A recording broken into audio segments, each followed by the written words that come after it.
Good evening and welcome to tonight's Citrix User Group Networking SIG webinar. Tonight we're going to be talking around Citrix NetScaler in Microsoft Azure. So firstly, I just want to say the reasons behind why my part of this webinar today is recorded. We were contacted yesterday. Marius couldn't be available tonight due to private matters, and both myself and Jason, the two stand-in options, were not available to present live in the evening. So Stephanie and I had a conversation yesterday and decided that I would pre-record Marius's part on Microsoft Azure for the webinar this evening.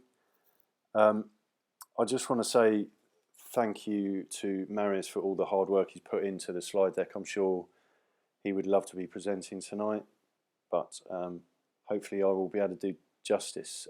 As you can see there on his slide, he's a Microsoft Azure MVP, so I'm sure he'll rewatch this with a scrutiny after the event. So just going through introductions, obviously up on screen now is Marius. He's a Citrix CTP and Azure MVP, VMware EUC champion, amongst many other industry awards up there. His blog URL is on the screen now, and his Twitter handle if you need to get hold of him. Next up is Carsten. He is presenting live tonight later on around the NetScaler build in Microsoft Azure. He's a Citrix CTA and also one of the networking SIG leaders, along with myself, Jason and Marius. His blog on Sapagio is up there on the screen, as well as his Twitter handle. Myself, I am Dave Brett. I'm also a Citrix CTP, one of the networking SIG leaders and a community contributor on Doug's dabcc.com site. I regularly blog on bretty.me.uk. My Twitter handle is up on the screen there, and I'm based in Liphook in the UK. I've been working with NetScaler since 2007. And finally, also joining us tonight live with Carsten is Esther. She is also a Citrix CTP. She's a Microsoft MVP, as well as a CUGC Women in Technology Mentorship Program founder and mentor. I know she's incredibly proud of that. Her blog is up there on the screen, as well as her Twitter handle. She's based in the Netherlands in a place called Lemmer. She's worked with NetScaler since 2012 for gateway configs, and then deep diving on NetScaler since 2015. She is also the bona fide NetScaler Nitro Queen. So if anyone has any questions around NetScaler automation, then I'm sure she will be able to answer them. She's also available tonight live answering Q&A. So if anyone's got any questions to ask, then type them into the webinar chat window, and I'm sure Carsten and Esther will do their best to get them answered for you straight away. As always, if there are questions that don't get answered during the webinar today, we will put a blog post out tonight and get all of the questions answered and up there on the CUGC networking SIG pages. So what we're going to be covering tonight, firstly, myself, I'm going to talk about what is Microsoft Azure. Just going to cover the basic parts of Azure, how it all works, hangs together, and the underlying architecture. We'll run through the basic building blocks in Azure, so get to know the basic structures in the Azure platform. Have a quick look at networking in Azure, understand the options and also the limitations of that. And then Carsten is going to continue with deploying Citrix NetScaler in a Azure environment. So moving on, what is Microsoft Azure? So essentially it's Microsoft's public cloud offering. When it was introduced in October 2008, it was called Windows Azure. This was rebranded to Microsoft Azure in April 2014. It's based on Windows architecture, and if you look at Azure by the numbers, you can see it's seriously huge. I mean, part of the stats up on screen, one of them that's especially of interest to me, there's 2 trillion messages per week processed by Azure IoT alone. There's 1 billion users in the Azure Active Directory, 120,000 new subscriptions per month. On the slide there it says it's available in 34 regions worldwide. To show you how quickly it grows, I checked that this morning and it says on the Microsoft website that it's available now in 36 regions worldwide, with 4 new planned regions coming online shortly. So that shows you the scale of the Microsoft cloud offering. The services, so Azure is broken up into services. These services are grouped into 11 main product types. And they are released at a rapid pace. There's up on the slide there. There's a roadmap URL. Now, if you log on to that URL, you'll be able to see all of the services that Microsoft have planned that are in preview. You can subscribe to those previews and try them out, and you can also see the new features that have been tested and then promoted into production. And this list is continually changing, so that roadmap URL is definitely one to bookmark. Keep going back and checking, and there's often new services on there that you wouldn't think you need in a cloud environment, and then when you start to play with it, you actually find they're very useful. Obviously, Microsoft and Citrix are now very strategic partners. A lot of the Citrix products that are going out now are cloud first. Zen Desktop and Zen App Essentials is reliant on more than one component in the Microsoft Azure stack to operate. You have Microsoft Intune integration with NetScaler running now. You also have SD-WAN available in the Azure Marketplace, and also NetScaler, which has changed somewhat recently in Azure to allow multiple IPs and persistent MAC addresses. I'll talk a little bit about that later, and also Carsten will expand on that later on in the presentation.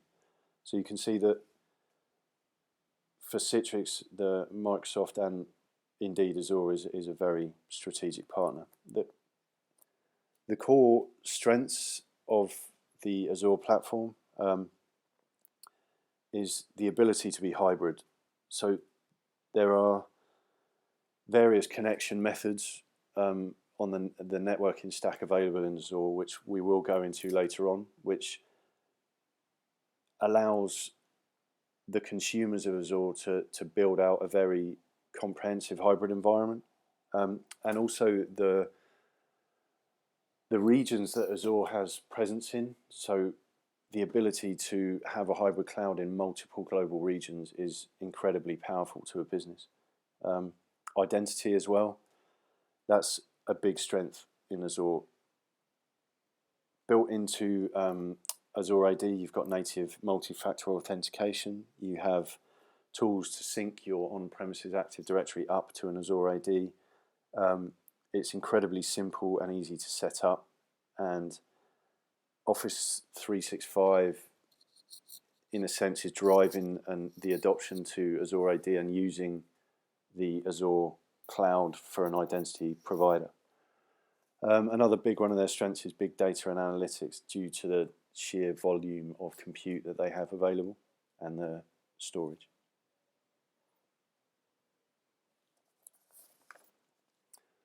So if we move on to the basic building blocks in an Azure environment, Azure Resource Manager is fundamentally the way that you are going to deliver any resources into Azure from the new portal. They switched from Classic mode to Resource Manager not so long ago. There are two separate portals, which is important to remember, between Classic and the Resource Manager, or ARM for short. Some services still run in Classic mode, but most of the new service that comes out of the Azure stack, the Azure platform, goes directly into a Resource Manager. It's essentially a provisioning layer used to deploy resources using different resource providers, which I'll go into a little bit more further on in this slide deck. Resource groups, so they are logical groupings of objects in Azure. You can use them for role-based access to a number of resources that you've deployed. Cost, so you can bill based on a resource group. Access, but they're not. It's not a security group. It's controlling access to resources within the resource group.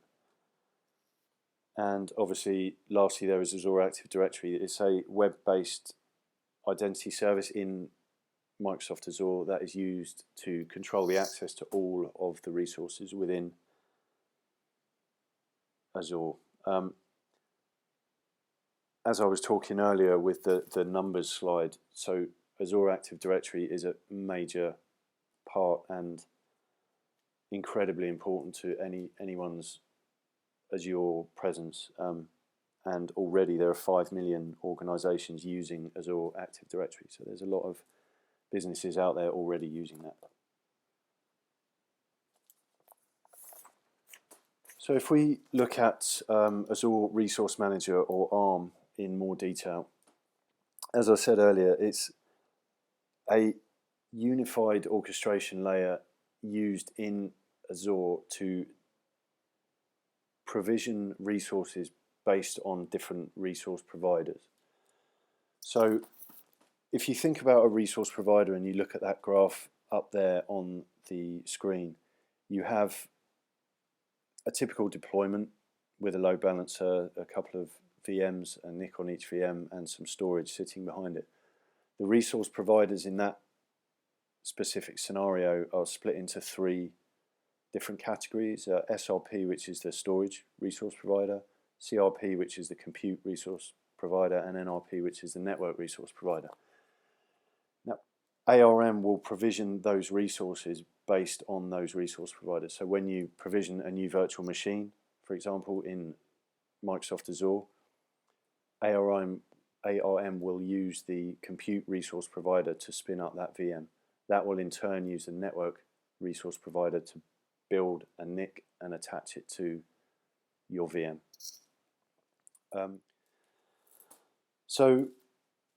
Resource Manager also provides the ability to define role-based access control to resource groups. This is incredibly useful because it allows you to define, based on Azure Active Directory, what type of access a specific user has to interact or deploy resources into a resource group. So for example, you could have a Citrix infrastructure resource group and define an Azure AD group for your Citrix admins, and they will be the only ones that have the right to deploy, manage, or interact with the resources within that resource group. Another benefit of Resource Manager is templates. So a Resource Manager template is essentially a JSON file, which within the definition of that JSON file has the build mechanism for one or more resources to deploy into a resource group. So what this does, it allows you to use a Resource Manager template to deploy an entire resource group to your Azure platform. It provides consistency to your deployment. So whenever you deploy that ARM template, it's always going to be the same, and it means the deployment is repeatable. This is important due to the way that you should think about consuming Azure. The benefit of Azure is you don't need services that are highly available. You don't need all of that service up the whole time. Using an ARM template, you can build out and scale up specific parts using templates and resource groups, and you know that that build is going to be consistent because it's based off a deployed template that you've already developed. Writing the templates can sometimes be difficult. An option that's available to you is to build out your resource group manually in Azure first, and then you can export a resource group from Azure to an Resource Manager template, and then use that template to redeploy that config to your Azure platform. ARM in Azure can be accessed using the UI, or the new portal as it's often referred to, or it can be accessed using a REST API. The REST API is useful if you want full control of your Azure Resource Manager environment, but the SDK is not available in a language that you prefer. Then in that case you can use the REST API to connect to Resource Manager directly.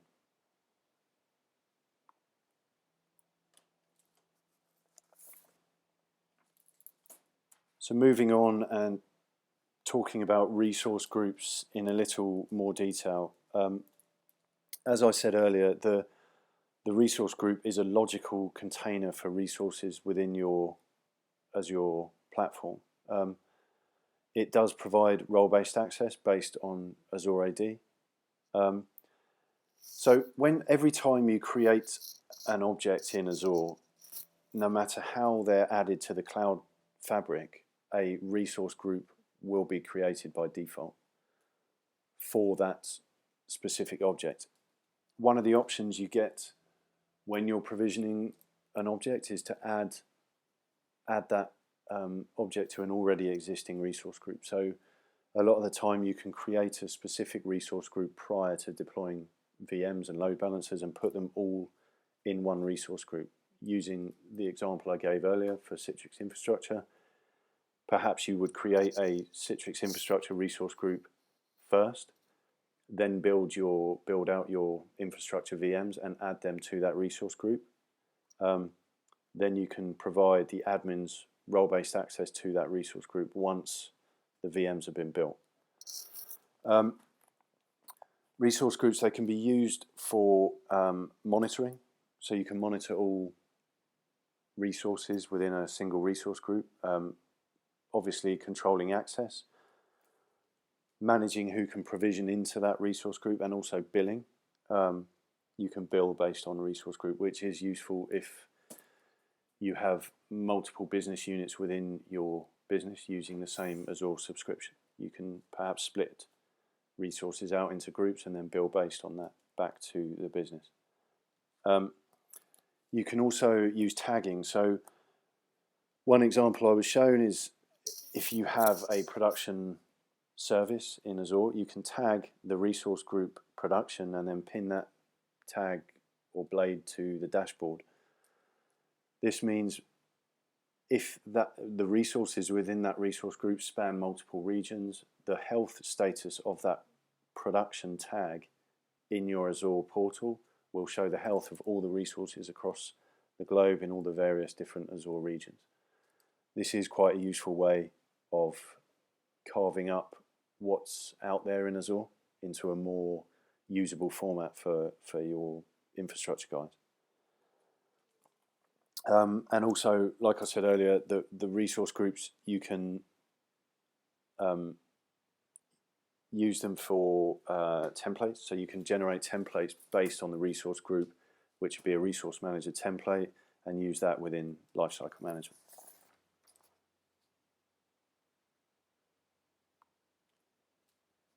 Moving on to Azure Active Directory.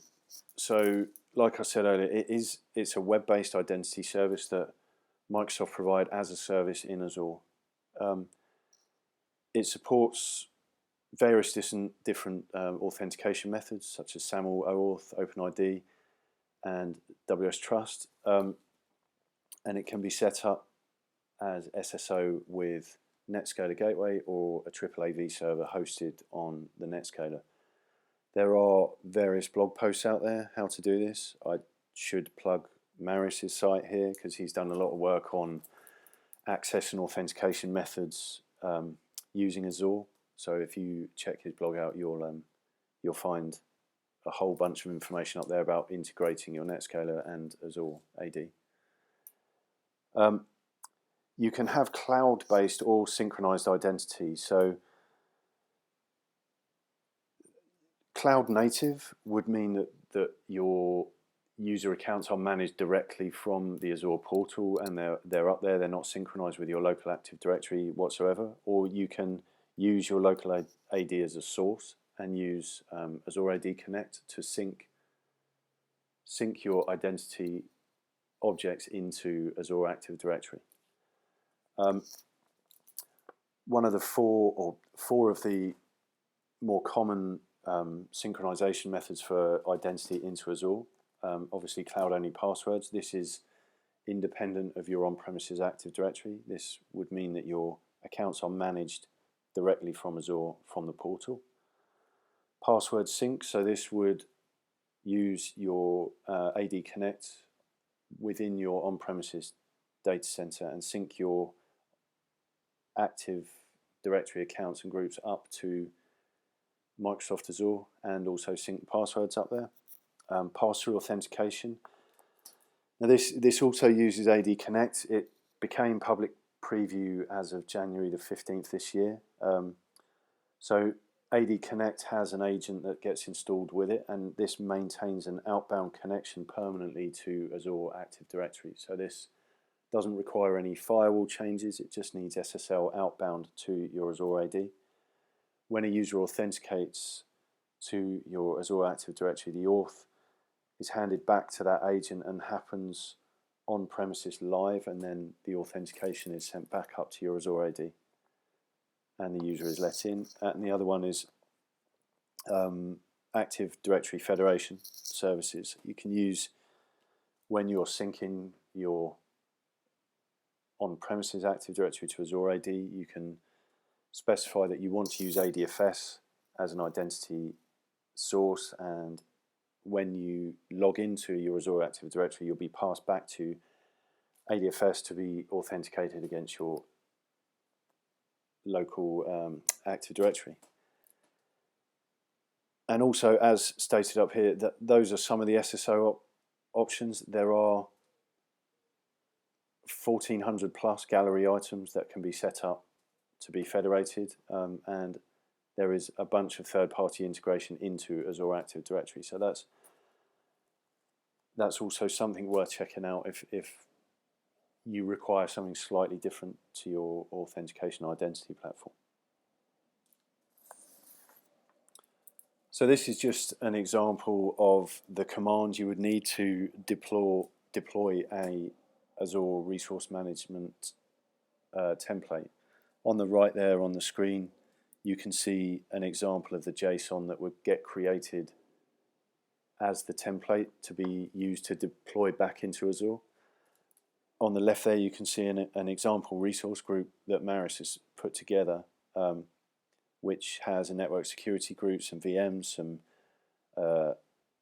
load balancer, and some network cards. Now this resource group as a unit would get extracted into that JSON template, and then to deploy that you would use new-Azure RM resource group deployment, defining the resource group and the template file that you want to deploy into that, and then that would then rebuild all of those objects within the resource group back into Azure. So moving on to networking, there's various options for networking in Azure. Virtual networks, so you can have user-defined routes now within your virtual networks. So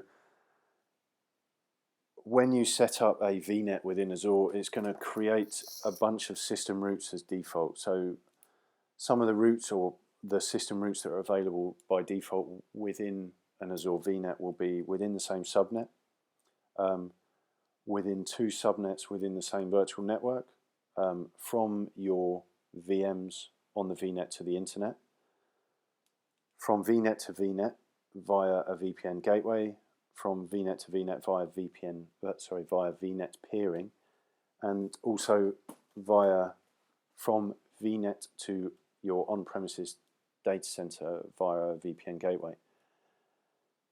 If this doesn't fulfill your routing requirements, you can define a static route within your Azure VNet to route traffic exactly how you want it. This can only be done to traffic leaving a subnet. You can't have inbound routes available in the Azure VNet. Persistent MAC addresses and multiple IPs. This is a recent addition. It means that you can now define a MAC address on a network interface card and mark it as being persistent, so it will always have that MAC address. This can be important, especially with NetScaler licensing. Virtual network peering. So this is the ability to peer 2 VNets within the same region together, and the traffic will route over the Azure backbone. This has got some obvious benefits. It's going to give you a low latency, high bandwidth network between VNets in Azure. You can also peer the new Resource Manager, so ARM and classic VNets together. So you can get connectivity between new and old per se in Azure. Network security groups. So these effectively, they're groups that define security rules for allow and deny on traffic coming into your VNets or objects. You can define a security group with a bunch of rules to allow and disallow traffic in for a specific VM, a specific subnet, or a specific resource group or service. And then you can associate these to NICs, individual NICs, VMs as a whole, or groups of VMs. So you can use the network security groups almost like a perimeter firewall for a service within a resource group in Microsoft Azure. DHCP and DNS. So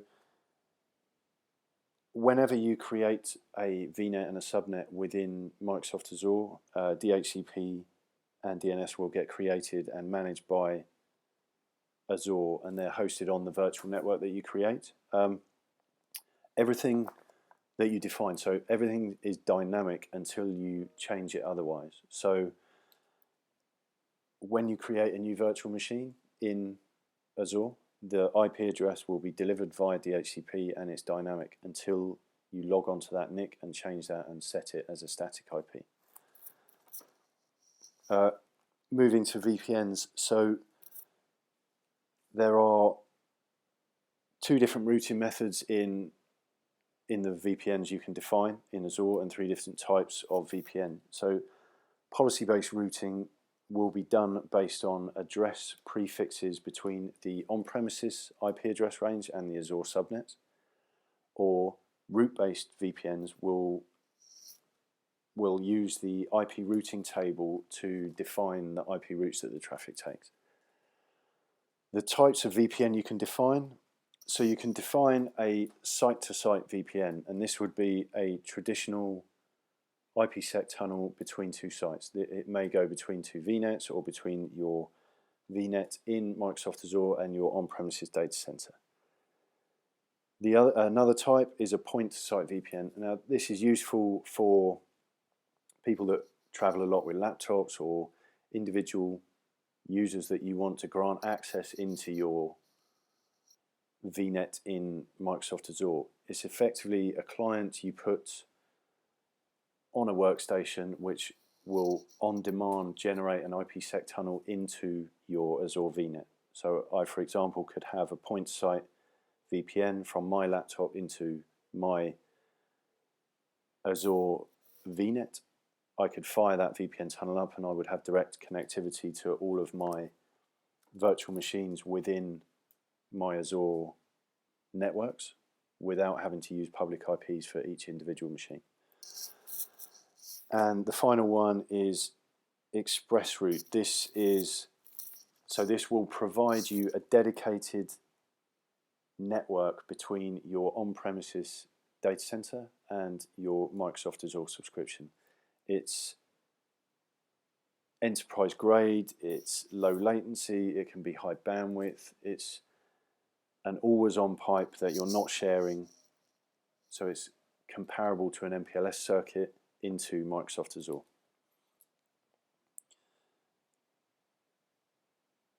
Azure DNS. So this is Microsoft's hosting service for DNS domains. One of the advantages of using Azure DNS is you can manage your DNS domains using existing credentials and APIs and billing mechanisms that you already have in place for your Microsoft Azure platform. This effectively would just move the management of your DNS namespace into Azure.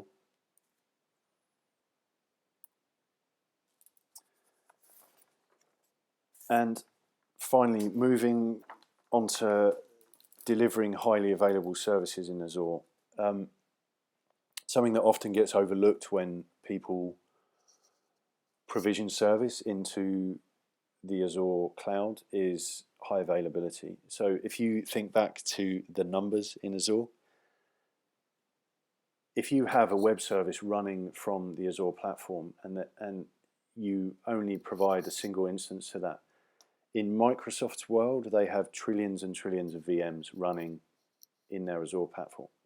All of these need to be patched, and there's certain maintenance that happens within the Azure cloud. So when you move a service to Azure, considering high availability, in my opinion, is a must. One of the things I generally do if there's, for example, a web service out there is put the two web servers in an availability group, so that if Microsoft are doing maintenance on a rack or a patch run, then only one of those servers will go down at any particular time. Coupling on with that, you need a load balancer app gateway or a traffic manager to give the users to point traffic that's going to load balance traffic to those back-end servers. So the first option we've got is a load balancer. This is deals with layer 4 traffic in the OSI data model. It is available both internally and externally, so you can have a public IP assigned to an Azure load balancer and direct users to that public IP. This will then load balance traffic to the backend services at layer 4. Or you can use the same load balancer but put an internal IP from your internal subnet against the load balancer and use it internally. As Maris says there, it's free, but it does have basic health monitoring. It's not like a traditional, for example, NetScaler load balancing where you have advanced monitors looking at the state of your backend services. It is quite basic.